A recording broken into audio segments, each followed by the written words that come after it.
हर हर महादेव। भगवान शिव और माता पार्वती आप सभी की मनोकामनाओं को पूर्ण करें। भाद्रपद मास के शुक्ल पक्ष की सप्तमी तिथि को संतान सप्तमी का व्रत किया जाता है। वर्ष 2022 में संतान सप्तमी का व्रत 3 सितंबर दिन शनिवार के दिन रखा जाएगा। ये व्रत विशेष रूप से संतान प्राप्ति, संतान की रक्षा और संतान की उन्नति के लिए किया जाता है। सप्तमी का व्रत माताओं के द्वारा अपनी संतान के लिए रखा जाता है। इस व्रत में भगवान शिव और माता पार्वती की पूजा का विधान है। इस व्रत में दोपहर तक पूजा अर्चना कर लेने का विधान है। इस व्रत को करने वाली माता को प्रातः काल में स्नान और नित्य कर्म क्रियाओं से निवृत्त होकर स्वच्छ वस्त्र धारण करने चाहिए। इसके बाद प्रातः काल में श्री विष्णु और भगवान शिव की पूजा अर्चना करनी चाहिए और सप्तमी के व्रत का संकल्प लेना चाहिए। इस दिन निराहार रहकर अक्षत, धूप, दीप, नैवेद्य, सुपारी और नारियल आदि से शिव पार्वती की पूजा करनी चाहिए। सप्तमी तिथि के व्रत में नैवेद्य के रूप में खीर, पूड़ी तथा गुड़ के पुए बनाए जाते हैं। संतान की रक्षा की कामना करते हुए भगवान भोलेनाथ को कलावा अर्पित किया जाता है और बाद में इसे स्वयं धारण कर इस व्रत की कथा को सुनना चाहिए। आज के इस वीडियो में हम संतान सप्तमी की व्रत कथा को सुनने के बाद इस व्रत की संपूर्ण पूजा विधि को भी जानेंगे।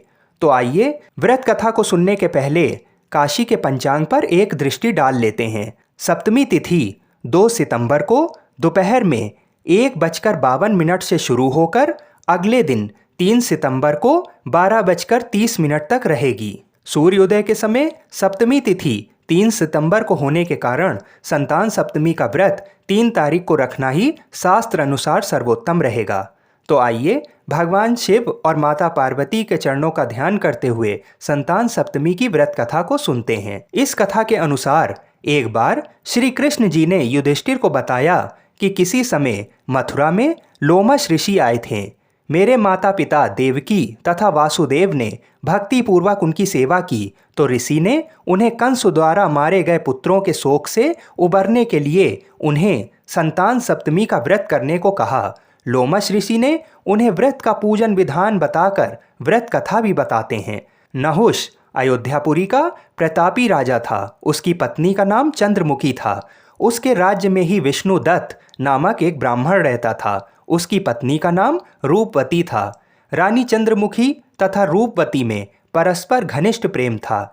एक दिन वे दोनों सरयू में स्नान करने गईं। वहां अन्य स्त्रियां भी स्नान कर रही थीं। उन स्त्रियों ने वहीं पार्वती शिव की प्रतिमा बनाकर विधि पूर्वक उनका पूजन किया। तब रानी चंद्रमुखी तथा रूपवती ने उन स्त्रियों से पूजन का नाम तथा विधि पूछी। उन स्त्रियों में से एक ने बताया, ये व्रत संतान देने वाला है। उस व्रत की बात सुनकर उन दोनों सखियों ने भी जीवन पर्यंत इस व्रत को करने का संकल्प किया और शिव जी का नाम का डोरा बांध लिया।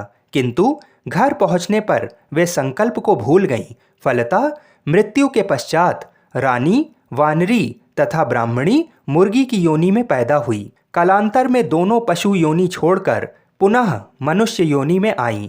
चंद्रमुखी मथुरा के राजा पृथ्वीनाग की रानी बनी तथा रूपवती ने फिर एक ब्राह्मण के घर जन्म लिया। इस जन्म में रानी का नाम ईश्वरी तथा ब्राह्मणी का नाम भूषणा था। भूषणा का विवाह राजपुरोहित अग्निमुखी के साथ हुआ। इस जन्म में भी उन दोनों में बड़ा प्रेम हो गया। व्रत भूलने के कारण ही रानी इस जन्म में भी संतान सुख से वंचित रही। भूषणा ने व्रत को याद रखा था, इसलिए उसके गर्भ से सुंदर तथा स्वस्थ 8 पुत्रों ने जन्म लिया। रानी ईश्वरी के पुत्र शोक की संवेदना के लिए एक दिन भूषणा उसको मिलने गई। उसे देखते ही रानी के मन में ईर्ष्या पैदा हो गई और उसने उसके बच्चों को मारने का प्रयास किया, किंतु बालक ना मर सके।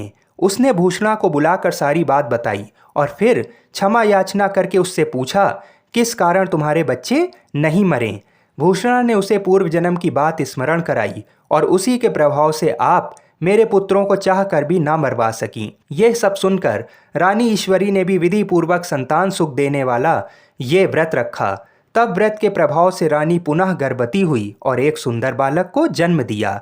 उसी समय से पुत्र प्राप्ति और संतान की रक्षा के लिए यह व्रत प्रचलित है। आइए अब जान लेते हैं इस व्रत की पूजन विधि। संतान सप्तमी के दिन माताएं सुबह स्नान कर भगवान शिव और माता पार्वती के समक्ष व्रत करने का संकल्प लें।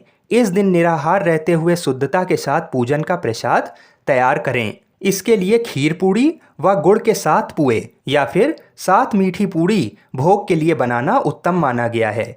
इस व्रत की पूजा दोपहर के समय तक कर लेनी चाहिए। पूजा के लिए धरती पर चौक बनाएं, उस पर चौकी रखें और शंकर पार्वती जी की मूर्ति या चित्र स्थापित करें। इसके बाद कलश की स्थापना करें, उसमें आम के पत्तों के साथ नारियल रखें। अब आरती की थाली तैयार कर लें, जिसमें चावल, फूल, कलावा आदि सामग्री रखें। भगवान के समक्ष दीपक जलाएं। अब 7 मीठी पूड़ी को केले के पत्ते में बांधकर उसे पूजा स्थान पर रखें और संतान की रक्षा व उन्नति के लिए भगवान शिव और माता पार्वती से प्रार्थना करें और फिर भगवान शिव को कलावा अर्पित करें। पूजा के समय सूत का डोरा या फिर चांदी की चूड़ी हाथ में जरूर पहननी चाहिए। ये व्रत माता और पिता दोनों के द्वारा किया जा सकता है। पूजन के बाद धूप दीप नैवेद्य अर्पित कर संतान सप्तमी की कथा जरूर पढ़ें या सुनें और बाद में कथा की पुस्तक का भी पूजन करें। इसके बाद भगवान को भोग लगाकर व्रत खोल लें और फिर किसी भी ब्राह्मण को दान दक्षिणा अवश्य देकर आशीर्वाद प्राप्त करें। बताए गए विधि विधान से अगर पूरी श्रद्धा से और मन में भगवान शिव और माता पार्वती के प्रति आस्था रखते हुए अगर आप ये व्रत को करते हैं तो हम ऐसी कामना करते हैं कि भगवान शंकर पार्वती जी हम सभी की मनोकामनाओं को अवश्य पूरा करेंगे। बोलिए शंकर पार्वती भगवान की जय।